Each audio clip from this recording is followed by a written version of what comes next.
Hello, everyone, and welcome to the Human Behavior Podcast.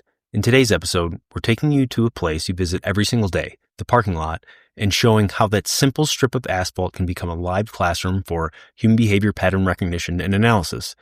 For the longtime listeners who have heard us talk about parking lots before, this episode is going to be different. Today, we are using the 2023 Covenant School shooting report as our case study to break down how one lone car parked far from the building and occupied for more than an hour broadcasted danger long before a single shot was fired. Now, this isn't a true crime recap. It's a how-to session. How to read baselines and spot the incongruent signals, how to separate intent from after-the-fact motives, and how a moment of informed curiosity can shut down a tragedy before it starts. So grab your notepads, buckle up, and think about the last parking lot you pulled into, or maybe the one you're driving past right now. Thank you so much for tuning in. We hope you enjoyed the episode. Don't forget to check out our Patreon channel for additional content and subscriber-only episodes. If you enjoy the podcast, please consider leaving us a review and, more importantly, sharing it with a friend. Thank you for your time, and remember, training changes behavior. All right, Greg, we're going to go ahead and jump in this morning. We've got a topic that we've kind of discussed before, and we talk about a lot in class, and we use as an analogy, and that's the parking lot. And some of you will kind of know where we're going with this, but it's a parking lot is a great, it's a great analogy for human behavior in general. There's a lot of specifics we can get into it, but it's a great way to understand how humans operate in terms of setting patterns and how to look for incongruent signals and how to find things out of place and how to attribute value and understanding. So the parking lot can be used as a sense-making exercise, can be used to explain human behavior, right? It's a what we would call a transition area. You're going to a store, right? You have to park in the parking lot. Anyone is welcome there. There's only certain ways in and out. There's a specific flow that it's designed to use. So there's just so many different things that we can talk about within a parking lot, and it's a great one to watch and observe and understand human behavior and to put terms to different things about why people set certain patterns. And some of them are created by the person who built the parking lot, and then some become created by use over time of people maybe taking a shortcut. And so it changes the environment, and the environment influences people. So it's just a general one we're going to get into. And there's different exercises and things that we talk about people doing, like, typical human behavior. I want to pull up to the grocery store and I want to park as close to the store as I possibly can. If I could park in the aisle, I would, because I'm that lazy, and then I could just reach out and grab my produce and drive out, right? And that's why drive-thrus are there. But the idea is that's a general way to look at it. Now, people are going to say, well, I don't park there because this, and I don't. It's like, okay, yeah, right. You're right. Someone will say, well, I park farther away because I don't want my door getting dinged up by someone. And I go, yeah, that's a great example, actually, because you're demonstrating intent, meaning you made a conscious choice, a deliberate choice to not park closer for a specific reason. Now, in your case, it's that, hey, I don't want my car to get dinged up, or I got a nice car, or I've seen it out here where like you'll see like the person, I saw a Ferrari taking up like 2 parking spots. It parked on an angle. And in that case, I was kind of like, all right, if I had a Ferrari, if I had a $250,000 car, I'd probably take up 2 parking spaces. And if someone had a problem with it, I'd just probably throw them $100 bill or something like that. Yeah, I don't know. Exactly. It's when it's like I'm kind of like, all right, I would probably do that too. But anyway, there's things like that. And then there's maybe the owner of the store or establishment said to his employees, hey, you park in the back of the lot. The spots up close are for customers. Or you might go in there and say, I'm on my lunch break. I want to go sit away from everyone. I want to listen to some music and eat a frickin' sandwich, right? But the point is, that's that's incongruent. All of those things are incongruent with what's typical. All right. Now that's important to understand. Now, I'm not saying that there's something inherently wrong with that or different. It's different. It's interesting. You may say your doctor may have told you, hey, one way to get more steps in and more physical activity is when you're out doing your daily stuff, go park away from where you're going so you get a few steps in. Okay. But that's all goal-oriented behavior. That means you have a demonstration of your intent to do something. All right. Now, I don't know what that thing is, but it's different than everyone else in the parking lot. It's incongruent. All right. So that's a quick explanation. We're going to get into all that, but this is the why we're discussing parking lots again. And the why is because I'm going to just read it to you here. And what I'm reading from is called an incident summary, right? An investigative case summary put together by the Metro Nashville Police Department, Criminal Investigations Division, their homicide unit. And this was after the Covenant Presbyterian Church and School that was attacked on March of 2023. So this report just came out at the end of March here in 2025. And there's right off the bat, if any of those folks who follow us or have seen this report, you're going to know exactly where I'm going with this, because I'll just read a couple paragraphs from it. But at approximately 8 a.m. on March 27, 2023, Aubrey Hale left her residence on Brightwood Drive in Nashville, Tennessee. When she exited her residence, she was carrying a large duffel bag, which contained several firearms, ammunition for those firearms, tactical gear, and her stuffed animals. She also had with her a backpack containing 2 notebooks and assorted items. She loaded those bags into her vehicle, a 2014 Honda Fit hatchback, right, smaller car, and left her residence. She then drove to Royal Range USA in Nashville, arriving there at 8:16 a.m. Upon arriving at this location, she drove to a far corner of the parking lot, well away from the building and the entrance to the lot. So away from the building and away from the entrance to the parking lot. Once there, she donned her tactical vest, affixed magazine pouches to her belt. The vest was loaded with several spare magazines, an automatic knife, and other equipment. She then assembled and loaded 3 different firearms. She then remained in her vehicle in the parking lot of the location for over an hour and finally left the location at 9:33 a.m. She then drove directly to the Covenant Presbyterian Church and School, arriving there at 9:53 a.m. Upon arriving at the school, she first drove through the parking lot slowly before parking her vehicle in a parking lot on the west side of a building. Upon parking her vehicle, she waited inside her vehicle for several minutes. During this time, Hale sent goodbye message to a friend through Instagram Messenger, and approximately 10:09, she exited her vehicle, slung 2 firearms around her neck and shoulders, and approached one of the west entrances to the building. So not the main entrance, the west entrance. So the investigation report continues on. You can all read it, right? I'll send out the links, and if you're on our Patreon, I'll send out the direct links and some other information and photos in there. And there's right in at the beginning of that report is a stunning photo. I posted it on our Instagram the other day, and it's literally shows the size of the parking lot.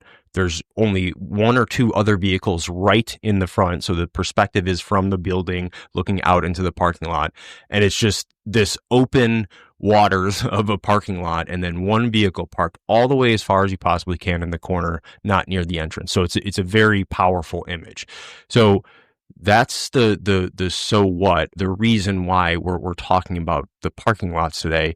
And I preface the information with a little bit about it, but Greg, I want to go to you to kind of kick this off. I've been talking long enough right here at the beginning, so I'll let you get some words in, but this is extremely powerful, extremely significant. You sent me this report and I didn't have time to go through it. I just opened it up, read just those 2 paragraphs I read and stopped and texted you and literally said, holy, you know what, like, wow. I didn't know this yet, because a lot of these facts of these cases don't come out for a while. You don't get all the details until an investigation comes out, which is why we typically don't comment on things, but it's so powerful to us. So let's kind of maybe start there on why this is so powerful, Greg. So I would say this. I would say it's rare that I disagree with Brian, and even more rare when I disagree with Brian in public.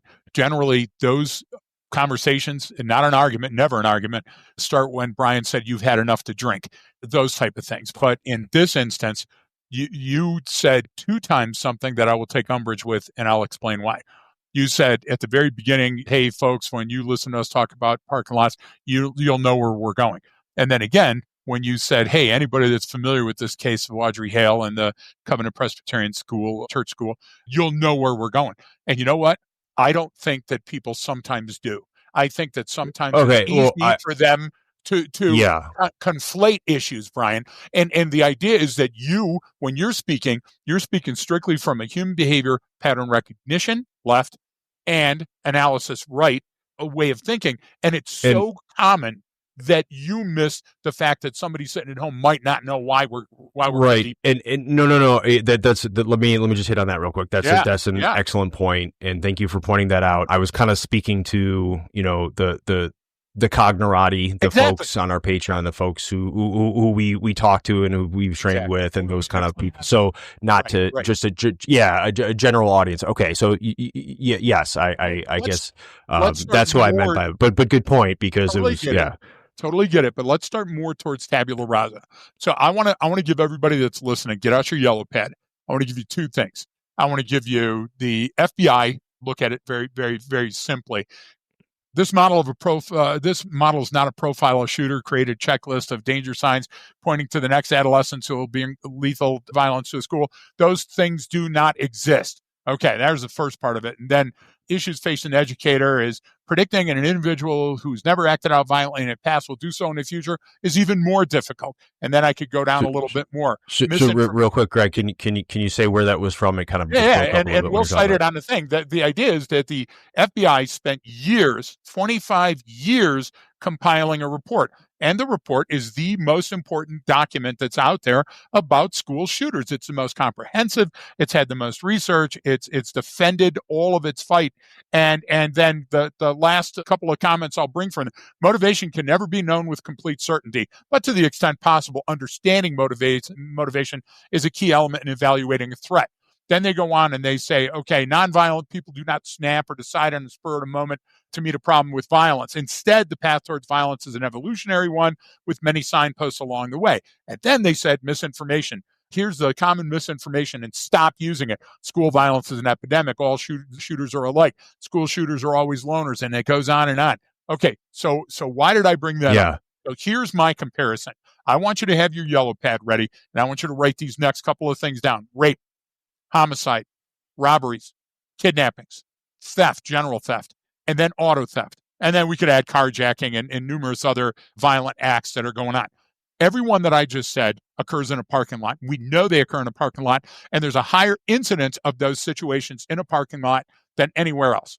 Okay, so if I knew that, and then I just had the FBI report queued up next to me, and I look at that, which baseline do you think I'll have a better, more robust comparison against? The one for the parking lot and turmoil, turbidity, incongruent signals, reasonable suspicion, or the gosh damn report from the smartest guys in the FBI? So if the FBI is telling you, hey, there's not a lot there and you can't really dig into it, what they're trying to tell you is the closer to bang you are, the more you're going to be able to see. Because even their 4-point standard of threat assessment is wrong sometimes. But you know what's not wrong? When you see somebody that has two bags that are so heavy that they have to walk backwards and they're wearing a vest, that's probably not the UPS guy. So what Brian and I do, and what HBPRNA does, is it says, what are the simple things that I can see that show me demonstrations of intent? And once I see a demonstration of intent, I'm probably already past the, hey, that's interesting phase and on to the assessing anomalous behavior phase, meaning that I'm pre-attack. Okay.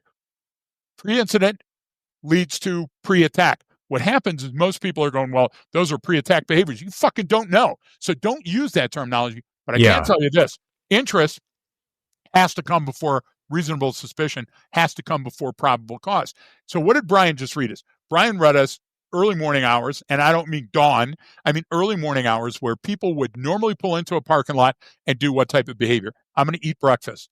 I'm going to change from my work clothes to my school clothes. I'm going to pick up other people because we have a carpool. Brian, we could go down a litany of reasonable things that a person's going to do. And likely, we had none of that. Likelihood was high on those. We didn't have that. Now, we had stuff that was more analogous to perhaps a medical emergency, okay? Or somebody fighting for their life that's being raped inside of a car. The car's parked off. It's still running. It's a hatchback. Why is that important? Okay, they're making all kind of important things in the study that aren't. Why is it important in the hatchback? Hatchback is like a fishbowl, a lot of windows all around. Yeah. Brian, it wasn't a van. It wasn't a van with curtains. Yeah. It wasn't the back of a step van, okay, where nobody could see it.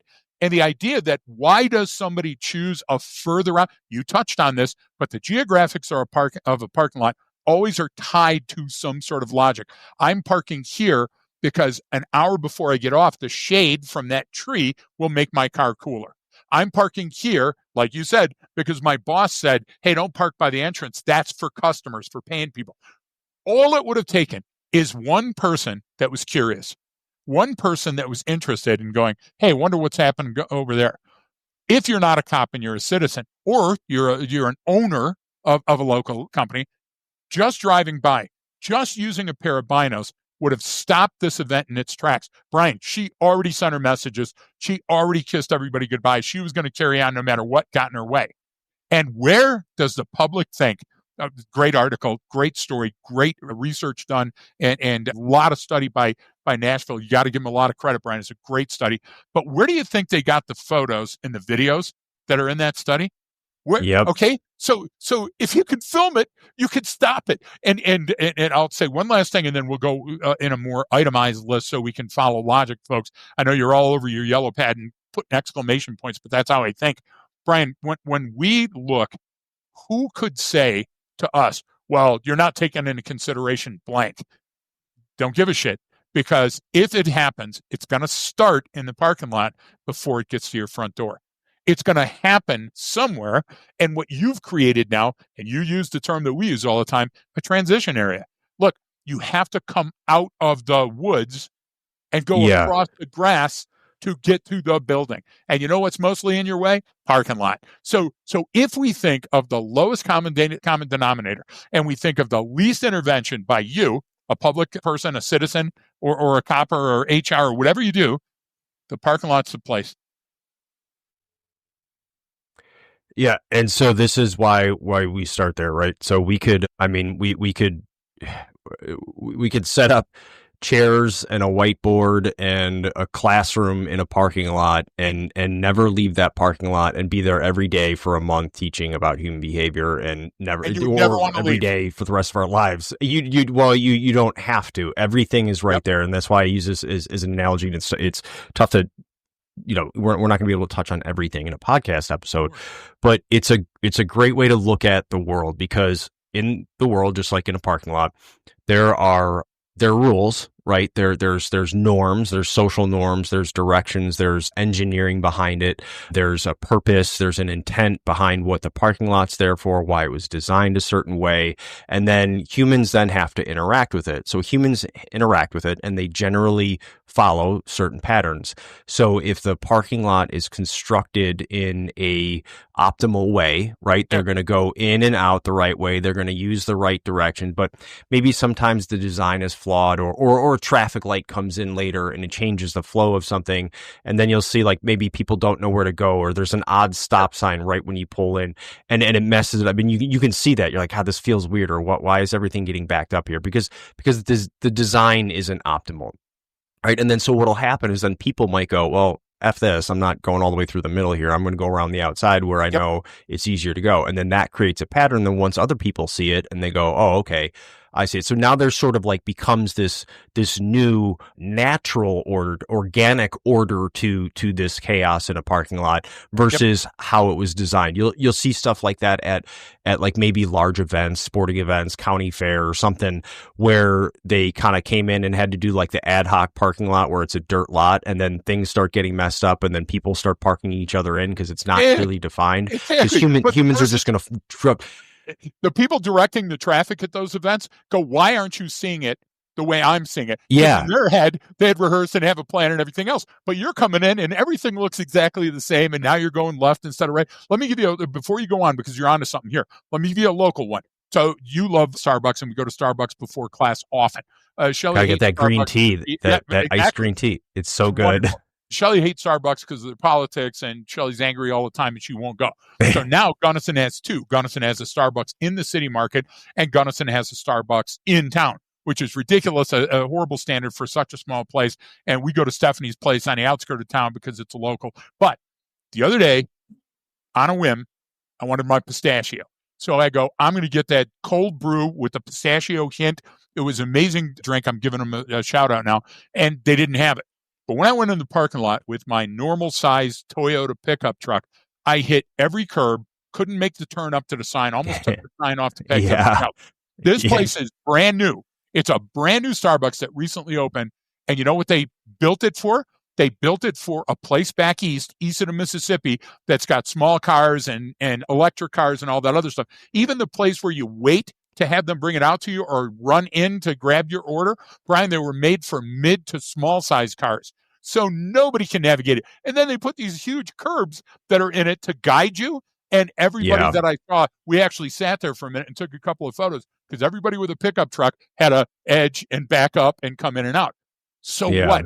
So the familiarity with geographics means a ton when you're a curious observer, because that alone can draw your interest to somebody going through. Do they know? Do they not know? Are they parked there for too long? Because have they been here before? Have they not? Have they? Right. I mean, so what you're saying to me resonates deeply, because even you, common citizen, not cognerati, that's watching something can determine, oh, that guy's just using that parking lot to beat the light. That person is using that parking lot because they're lost and they're just doing a flip. That person's using that parking lot because it's off the beaten path and they're going to make out or they're going to drink. You get what I'm saying? Those are the things that we'll never know unless we what? Unless we investigate, unless we drive over and take a look or walk over and take a peek. And what you just described, these are sense-making exercises that you can do that get you better at understanding human behavior and how people make decisions and understanding their intent. And those are all pre-event indicators. That's what allows you to see these things. You know, I had mentioned it when I posted this on social media. It was like it would have taken one person to driving through that parking lot to go, that's odd. Let me just go down that row real quick and drive past and see Audrey Hale sitting there with full kit on and 3 guns, and and you're going that one or sitting there eating a sandwich, having a cigarette on their lunch break. You know what I'm saying? And so and to go, okay, it's that effing simple to prevent a school shooting, and like I don't think people understand that as a whole, and that's what I think you meant too. I think that's what you're alluding to as well when I said, okay, you'll see where I'm going with this. It's like exactly people really don't. They and I get the comments on there too, which is why I love we can talk about that. Is you get some comments on social media, people are like, oh well, it could just be this. It's like you're right. It could be a person on their break. It could be a person who's in their part there, but this wasn't. And you don't know that until you go that. So you attribute value. You have this observation. You go, oh, it's just this. Oh, it's just that. Oh, it's just this. And we're going so, like, no. Add to that. No, so complacency is a danger, right? But we don't name what complacency is. Complacency is saying that I'm homeostasis. Everything's fine. Nothing's going to change. So that's the 3rd or 4th time that you go and check, and it's just somebody doing a dumpster drop off, or it's a person waiting for their kid that takes a different way back from school and they're going to pick them up, or it's a person that thinks their wife is cheating on them, so they're sitting there to get a better view of the Motel 6 across. Okay, so the 3rd or 4th time that you've checked an incongruent signal and it comes up to be nothing, you get dumber. So what's the 4th time? The 4th time is, it's probably one of those first 3. That's complacency. So it's incumbent upon you, and this is for everybody listening to us, that you have to be the harbinger of the message. You have to go over and take a look. And if you don't feel comfortable, call the police. A good copper would rather come 100 times for nothing than 1 time for what happened at the Covenant Presbyterian Church and School. And anybody will back that up. That's a good copper, Brian. And you're right. You don't know. You don't know. So the experiment is on the table. You have to go take a look. And it's that simple. Well, and because, again, parking lots are in public places. They're meant to be easily accessible, right? The shops want people coming into the parking lot to come to their store. It's generally convenient, right? So and because we're in there, because it's a public place, because anyone is allowed to go to any parking lot anywhere, right? I can no longer, Starbucks change their policy, so I can't go in and use the bathroom and sit in there for half a day without buying anything anymore. That's exactly. They Use changed the free that internet all day, right? But the idea, But yeah, that's where I'm calling from. I'm actually in my car that I live in a Starbucks parking lot right now. It's just a fake backdrop, but so there's like a certain degree of anonymity in a parking lot, especially when it's you go to the mom and pop restaurant off the beaten path, and the only people going to that parking lot either are going to eat there or going to work there, right? But in something like this, in this large parking lot where you got several stores and maybe one of the big box stores like a Home Depot or a Target or something like that, well, there's that degree of anonymity in there. So now I'm in there. I'm likely to do things because I'm like, well, I'm hidden in plain sight here. No one can see me. I'm doing whatever it is. So whether that's a meetup for a dope deal, whether that's or a God, I've seen some horrible ones where it's a child custody change where they meet in a parking lot to change the kids, and then that erupts into a domestic violence situation. But that's where these things happen, and they're places you go to every single day with your family or kids sometimes, and you're checked the F out. You're focused on what you're doing, and literally the school shooter is prepping for an attack right down the aisle from you. And it's not meant to scare you to talk about this. It means it's all out there. So like you said, the parking lot, before I can go in and do anything, I have to drive there, I have to park, and I have to get out of my vehicle and go do it, and then carry out this attack. So all that time I have beforehand, all of those things are just screaming out to people. And those are the signals to pay attention to. And then you could even get into from this one, the specifics of, someone's going to go, well, why did she choose that parking lot? What was it significant? It's like, okay, well, maybe she'd been there before, right? Likely. Maybe she knows that place. Maybe she thought, oh, it's a shooting range, so maybe I'm less likely to stick out here if I have a bunch of guns. So there's thought put into all of those things, and that demonstrates her intent, obviously, for this attack. But it's so unbelievably powerful that, obviously, this is why we're talking about it, but you don't typically sit in your car for an hour in a parking lot like that. That doesn't happen. Without that's a reason. Not typical behavior. Exactly. Yeah, exactly. That's what I mean. And that's without a reason outside of the purpose of being in that parking lot. The purpose of you going to a place and putting in the parking lot is to go shop at that establishment and then leave and go home and carry on with what you do. Like, you don't linger. People don't fucking linger around and do nothing. Let's talk about that for just a minute. So there's a law on parking lots, and so if it's a private parking lot, which most parking lots are, they're private to that business. So, for example, Walmart, the parking lot is owned by Walmart. It's not owned by the city. It's owned by Walmart. And so Walmart has certain things that they can do. Like, Walmart allows you to change your oil in their parking lot. They allow you to camp in their parking lot. They allow you to camp there, yeah. You get what I'm saying? And so that's theirs. And, for example, if you run a stop sign in the Walmart parking lot, they have them all over the place, to ease you getting in and out of the place. A copper can't stop you for that. As a matter of fact, a copper can only stop you in a parking lot like that if you've committed a felony in their presence, or, for example, something as goofy compared to that felony in progress as handicap. They can enforce a handicap. So those are important standards. So somebody, even though it's a public parking lot, owns it and has to maintain it, and that's the person you sue if you slip and fall. Let me give you an example. In Colorado, I'm interim chief of police of a ski resort town, okay? Waiting for the ranch to open, all those other things. So I have to go to town council meetings, and they're horrible. And I'm at a town council meeting. The argument is that it's $1 million a parking spot at this city, $1 million a parking spot. So when they call the cops to ticket somebody or tow somebody, they mean it. Because that business only got 2 parking spots, okay? And it cost them $2 million to open in that strip mall, Brian. So you understand that people do pay attention to it. You remember a couple of years ago, folks, where Brian and I were talking about how it looked like an inside job to us, the robbery of the armored car, and how the armored car pulled in front of the place because it's the most convenient spot, and they start opening the doors. But there's a car in the snow, backed in, running, with all the windows cracked a bit and guys inside chain smoking. For the love of God. Okay, all we're saying is when I said earlier, pre-attack behavior is me sitting in a car loading a gun, okay? That's pre-attack. That's probably the last thing you're going to see. Prevent behavior is actually what Brian's talking about, and it's a much lower standard and easier to achieve. Why has that guy been sitting there idling in that car for that long? And here you have Audrey Hale that is down and in. She's on a mission. She's got a plan in her head.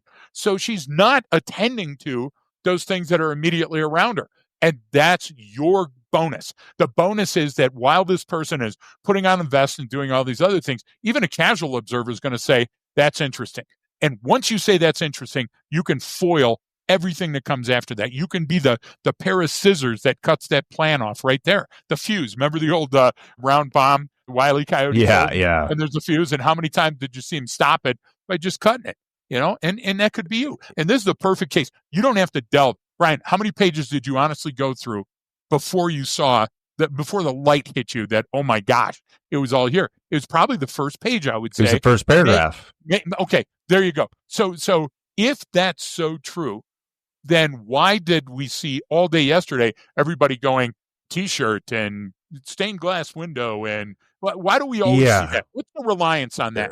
Well, so what happens is we in general, in just a general statement, no, humans do not understand these situations, because if you're sitting there reading through this, like you've never thought about, and if you're listening to the podcast, hopefully, you've never thought about, man, I'm going to go shoot up a school. I'm going to go kill a bunch of people. I want to go do this, or I'm angry about that. Like, so because you've never had that experience, you don't know what that's like, we naturally aren't going to understand it. So then we try to sort of make ourselves feel better. I think a lot of this is literally just driven by the fact that because we don't understand, and that's scary, and I don't want to think about this, or I don't want to think that anyone could do this, or it's got to be a monster. So we create a monster, and then we look at all of these things and say, oh, well, it's because of this, or, oh, they did it because they were bullied, or they're this incel, or they had this issue or that. And that's what we need to focus on. It's like, no, look, man, like a lot of people have those issues. A lot of people have a hard time getting laid. A lot of people have that they don't go kill a bunch of people for it. You know what I mean? So we try to look at things like, okay, well, she had her teddy bears with her, stuffed animals. I don't know what exactly it was. So she had her stuffed animals, or wore a certain shirt, or this. It's like, yes, that was important to them, but that's not, that doesn't have to do. Understanding why they chose a specific stuffed animal isn't going to help you understand or see or prevent the next attack. Those things don't matter, because they're so personal to that person. And you may not know. I see so many people making shit up after the fact, and I'm like, did you interview this person? Were you part of the investigation? Did you talk to them? Did they tell you why that was? Because it's like the what was his name? Berkowitz. Like, oh, the neighbor's dog told me to do that, and which he fucking made up and said later on that he made up, but it caught on and everyone went, oh, he's crazy, he's this. It's fucking bullshit, right? And it doesn't like it doesn't help me understand the situation. In fact, it makes it worse. It makes it harder to see what the next thing is going to be, because now I'm looking for people that are listening to dogs, or I'm looking for people that are carrying around their stuffed animals, and it's like, look, dude, like that may mean absolutely nothing, and that person themselves, they don't even fully understand why they're doing that. Most of these people don't. If you're thinking about and planning and going to kill a bunch of kids, you're so far off that anything that you do, it's nonsense at that point, right? It only means something to you, and it's a totally subjective. I mean, this is why we don't get into the motive a lot with these different things, because it doesn't fucking matter. And there's going to be a new motive next month, and there's going to be another one after that, and then in a few years they're going to be calling this. Figure it out. Exactly. And so all of that research and study into this, or papers or books people write about, is fucking bullshit, because it doesn't stand the test of time, and it doesn't help me in any manner. And so, but understanding how people behave, the decisions that they make and the actions that they take are the most important part, because that tells you what they're likely going to do. That tells you about intent and understanding. Okay, this person is sitting here because They're on a break from work. They've been fucking stressed and they don't want to be near anyone and they want to sit by themselves and they want to eat a sandwich and they want to listen to a podcast or listen to their music or whatever. Okay. That's typical behavior. Okay. But that's very, very different than everything you just described that she was doing in her vehicle at the time. And so those things too look differently. They feel differently, right? You don't have to be some trained expert to look at that and go, okay, I see what's happening. You just have to drive by and go, that seems odd. I may not know exactly why this seems odd, but here, now what we're discussing is why you're thinking that. This is why that's an incongruent signal, okay? So that's all you need to be at. Once you can recognize those, it doesn't matter what the point is or where the attack was going to happen or who the target was or what the motive is behind it, because you're never going to know that shit, because that person doesn't even fucking know that shit very well. They're so confused and they have so much emotional and cognitive turbidity that they're going through that they're just grasping at things to validate their feelings and to allow them to continue on and carry out this attack, right? So you have to justify it to yourself. They still have to, like, they know it's wrong what they're doing, but they've gotten past that for all of these other reasons, whether it was a chemical imbalance, I was on pills, someone treated me wrong, someone did this. I'm going to put all that and then I'm going to write it down in a manifesto, and then I'm going to say, yeah, and this guy had it right 100 years ago, and so we all find that shit interesting, but it's basically fucking nonsense. It's basically someone who is cannot navigate the world in a typical manner and has such a difficult time doing this. And you know what? Is it their fault? No, they're not going to take responsibility for their actions. It's everyone else's fault. So I'm going to go after them. Like, I'm not going to go after myself. I'm not going to say I'm the fucking problem. Everyone else is. But, and this is what I get, and you do too, but it's like, I get so, it just drives me fucking nuts when I see all this stuff, because it's people making stuff up and it's entertaining. Yeah.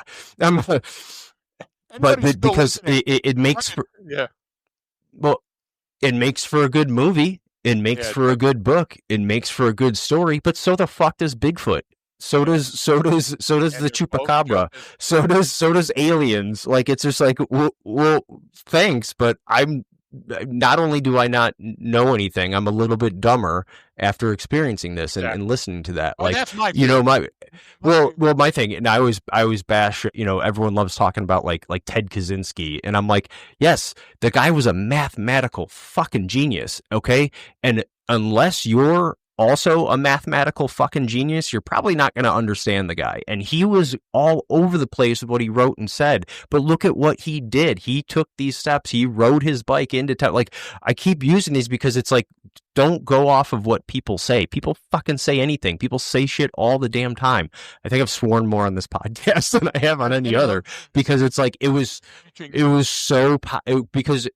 it's so powerful when you just look at someone's behavior and what they're doing compared to a contextual baseline. And literally, Greg, like, you just, but your simple description of going to the Starbucks near you in your Toyota truck and navigating that. Okay. Everyone has had that experience. Everyone listening has had that experience, whether it was at Starbucks or whether it was wherever, but you go, oh, well, it seems odd, or this doesn't fit, or this, like, so those are things that you can do every single day to go, ooh, a piece of candy, or that looks weird, or that's interesting, or hey, that. So let's let the F-bomb the parade drop. For sorry.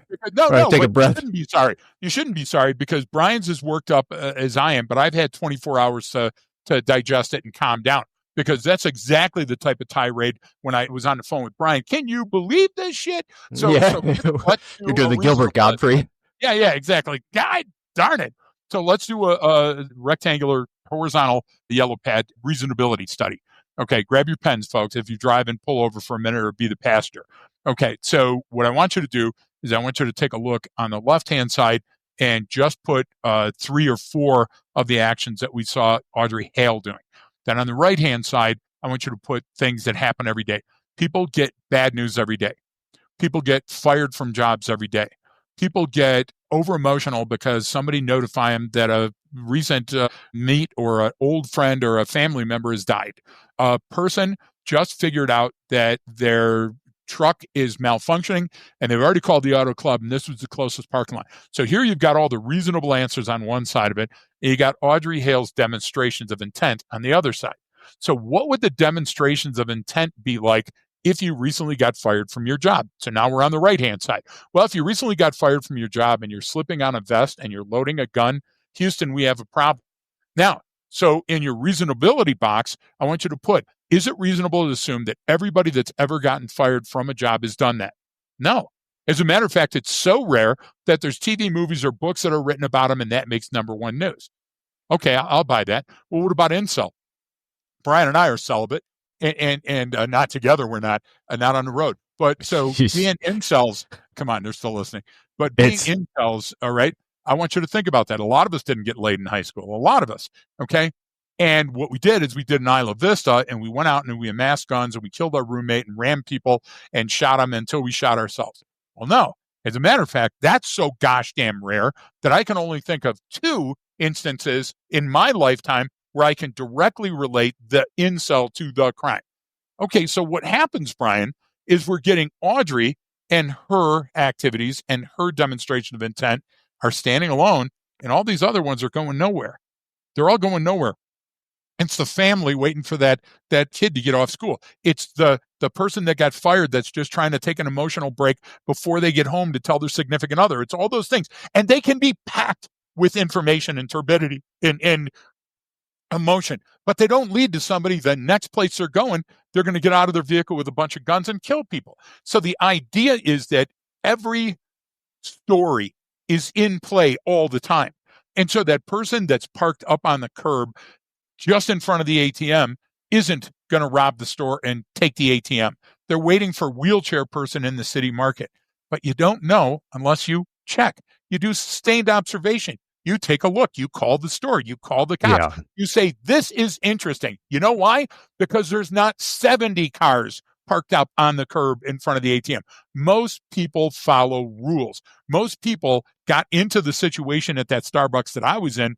Because what? Because they thought, well, no problem. There's the drive-in window right over there. And then after doing the Jenga to try to get the truck in, they go, I'm never coming back. And you might never know. You might work at that Starbucks and go, why is it that this plan didn't work in Gunnison? And somebody's going to say, well, it's because Westerners don't drink caffeinated beverage. No, you see how we conflate things? So that's the people, when you put stuff on social media and people snipe you, it's that person. It's the classic obstructionist that looks and goes, well, there's probably myriad reasons. There's myriad reasons. No, there. You know what? There's myriad reasons, but not when it comes down to your choice to go kill people, because then there's only a few choices. And those choices are, I've got to do it with a bomb, a gun, or a knife. I got to go to them or bring them to me. Do you see what I'm trying to say? The calculus gets a lot easier when that person is out there with bad intent on their mind. And so what's the common fabric that we can get to? The parking lot. I may never stop them on the road, Brian. Their driving may be perfect. I may never get the inclination that there's something wrong with that car.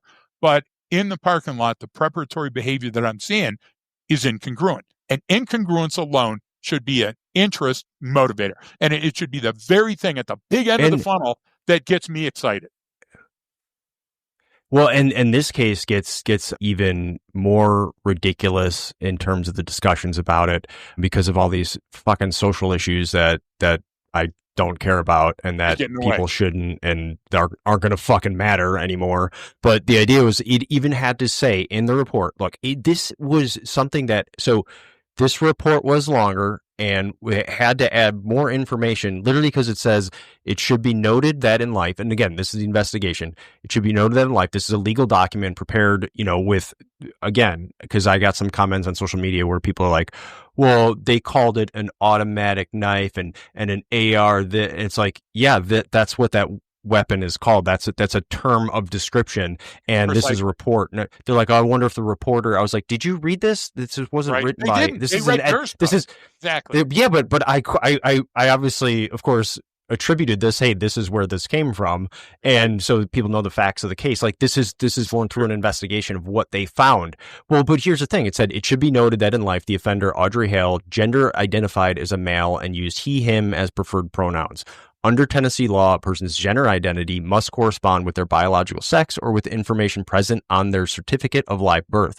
As Hale was a biological female at the time of her death, and throughout the incidents described in the summary and in the case file, Hale will be referred to as a female. And so it's like, that's a clinical approach of how you do these things. But Yep. the mere fact that had to be in there to me is like, what those things don't fucking matter. Now, I could say it's interesting to me because typically you don't see this happening with females. Like females do this less than males. Like females carry out these attacks at a much lower rate than males do. So that's interesting. But whether, you know, it was a guy or a girl who did it, all of these steps would have been the same. So it's like you're sitting here looking at something that, well, okay, let's say it was a guy or a girl or this.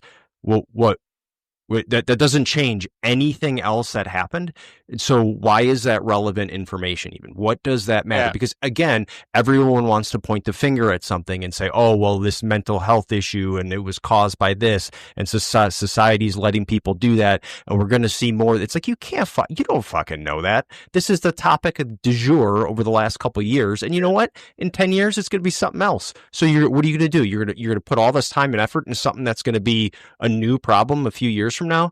Like those things are so irrelevant to prevention, to understanding, to sense making, to the recognition of how these things work. And so to me, it's just like you're using this as some platform for some other purpose. All right. And then now it gets clouded, and now it gets buried down into some whatever political issue or social issue other than what it should be, as a criminal fucking act that could have been prevented. Like Exactly. that's the whole point. This is a horrific criminal act that could have prevented, but we want to look at the car and the type of weapon and what that person's political leanings were, and it's like, dude, what the? It's So let's do an example of that. Because yeah, sorry. So no. So weaponizing information is always wrong, because if I go to the staunch Republican, they're going to say this is the kind of mixed up kid that happens when they don't know their gender identity.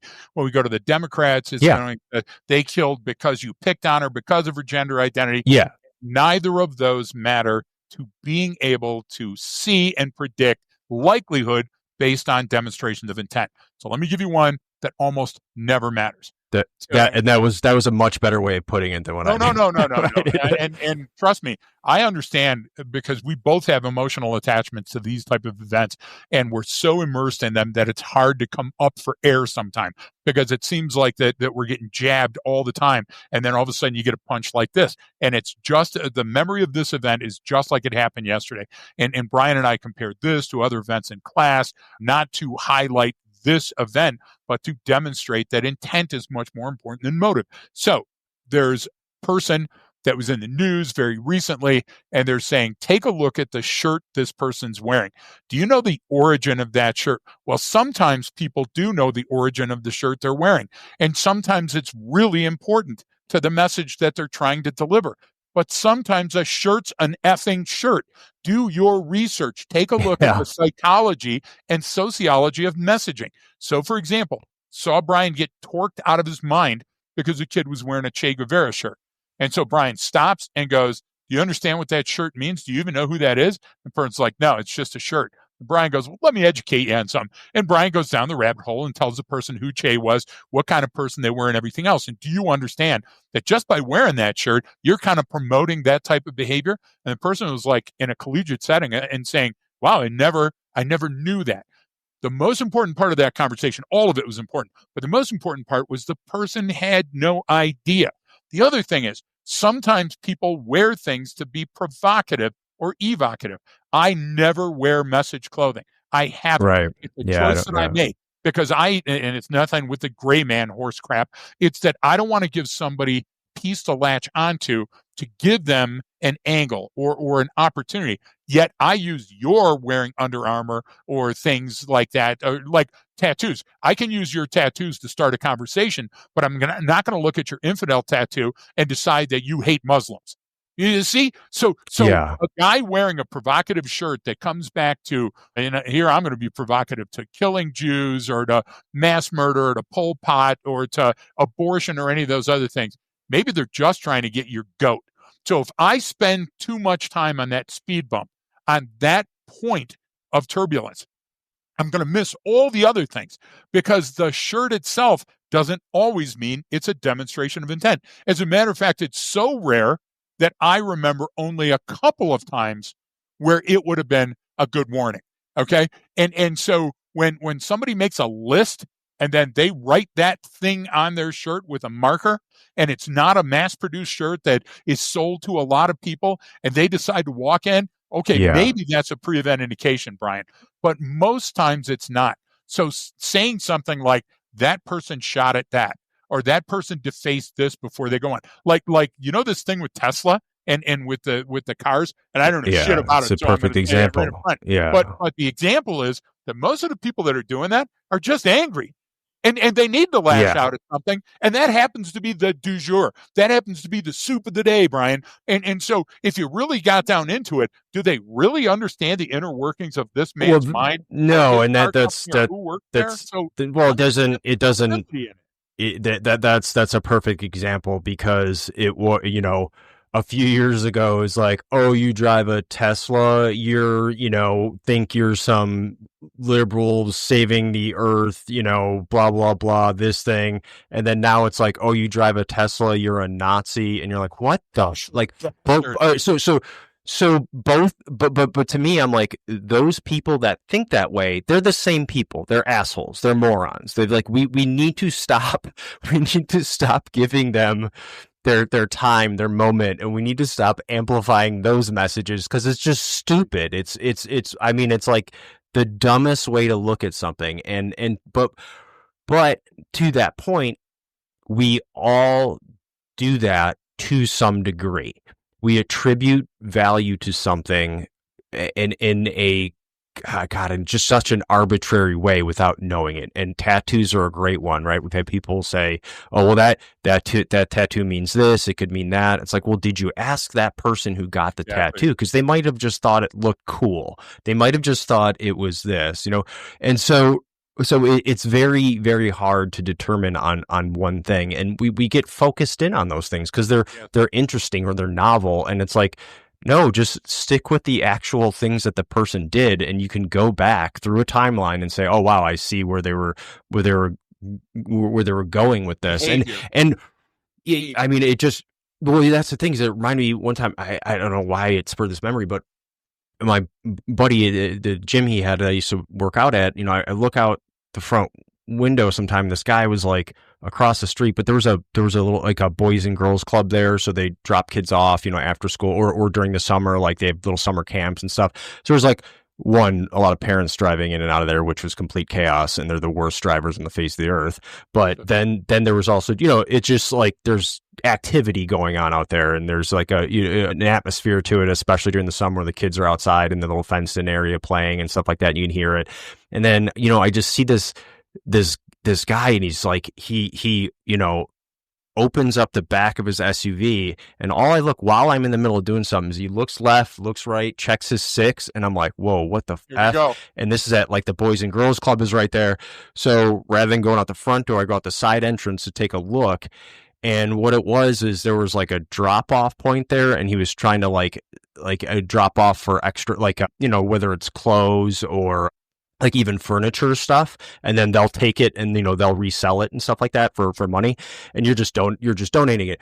Well, he had this heavy ass like dresser in the back of his vehicle, and like he was looking around to see if there was someone to like give him a hand or something like that. You know what I mean? Because it was hard. But that look, but the thing is, I've seen that look when someone pulled a freaking RPG out of the trunk of a vehicle. And it was the same exact thing because he was looking around. And so I'm like, oh shit, here we go. And I look and I'm like, oh, hey, of course, naturally, I'm still investigating. I'm like, hey, do you need a hand with something? He's like, yeah, bro, can you help me get this thing out of the vehicle? I don't want to break it when I drop it out of here. It was a pain in the ass to get in. I was like, yeah, here you go. And it had like, the little thing that he had to fill out all on there. But what I'm saying is like it didn't have to do with what he was wearing or the type of car that he had or his tattoos or his the tank top he had on. It was just what his behavior within that defined context was.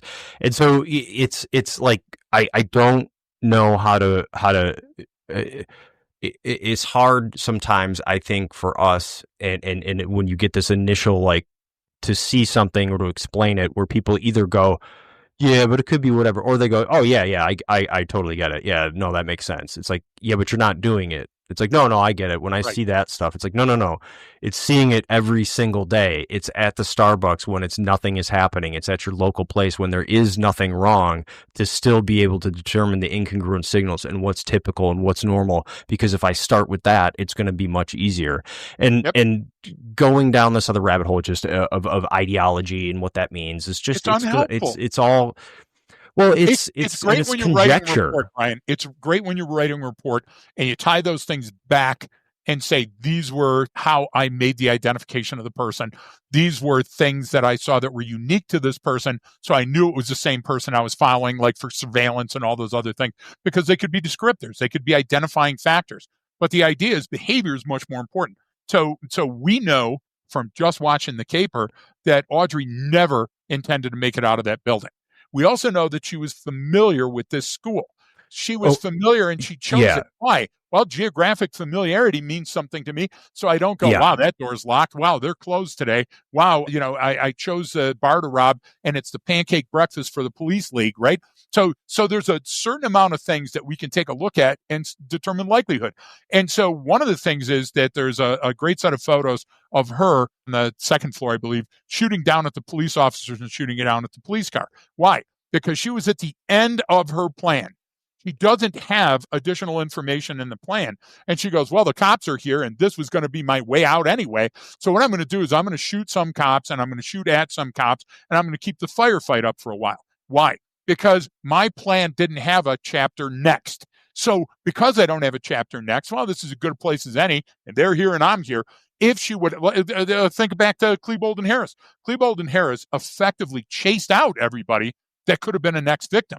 Okay, so then they were like, well, we're at the end of our plan and we are going to take hostages and demand a helicopter and a bus, but, we're at the end. So we killed each other. So what I'm saying is, Brian, sometimes we have to look at what led up to it. For example, if she would have left the car running in front of the business. For example, she shot through the security of the front doors. We saw the videotape on that. Anybody watching would have seen that. So that means that she had a plan for those doors. But you know what she didn't have a plan for? All those big guns hanging out of the bag. Did you see her try to get through that front door? She got caught and then she backed up and then she had to duck down. So certain things like that show us that this is a novice. This isn't her second or third school shooting. This person is learning and adapting as they're going. And so those things, seeing those intent-based human behavior observations, help me determine what kind of shit I'm in for the firefight, for the coming arrest. Is the person going to drop the gun when the cops come and show them? We can predict those. The FBI story says we can't predict any of this stuff.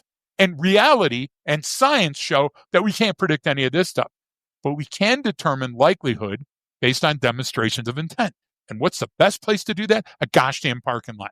Because parking lots are ubiquitous and we're in them all the time, which means we have a lot more comparative information on what's clinically normal and what's not.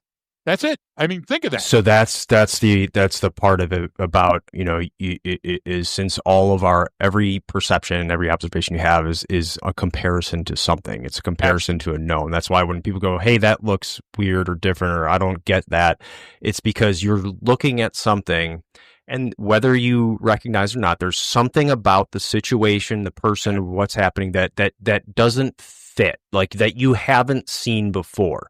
Now, again, that doesn't mean they're planning an attack on something. It just means it's a comparison or to something. It's dangerous. Exactly. But the point is that's why we use the parking lot, because it's like you go through how many parking lots a day, everywhere you go, you have to go into a parking lot. It's the absolute perfect place to, update and inform your baseline, the context, what's normal, what's typical, what do I see, doing that lap around. And it was like, I mean, we even put one of those out. You remember when it's on our Instagram, folks. It actually kind of I think it got like a couple million views or something. But the one where we were just outside we were in Ann Arbor, and, we did a drive around the parking lot because we saw just a vehicle parked as far away from the building as you could, not near any of the other things. There was like an arm sticking out of it or something like that. And we just did a drive around, and you were narrating, and I was, and I remember that filming.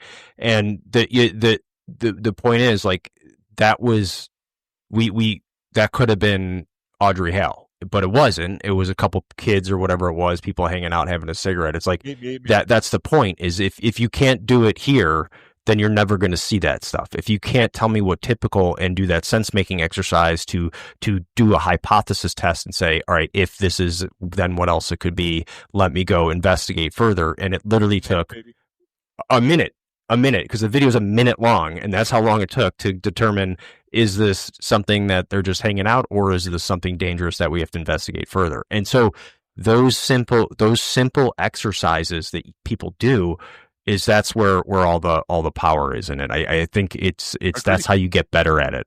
So absolutely agreed. All right. Well, look, we're almost up on an hour. Do you want to drop a couple of more fucks to see if we can get the FCC to actually drive to your house? I set a record today. No, buddy. Listen, folks, if you can't get emotionally torqued by reading this report, I don't care where you are. If you're a parent, if you work for a school, if you work in a gosh damn factory making widgets, this is emblematic of the problem, because it took 2 years to get the report, and it's an incredible report.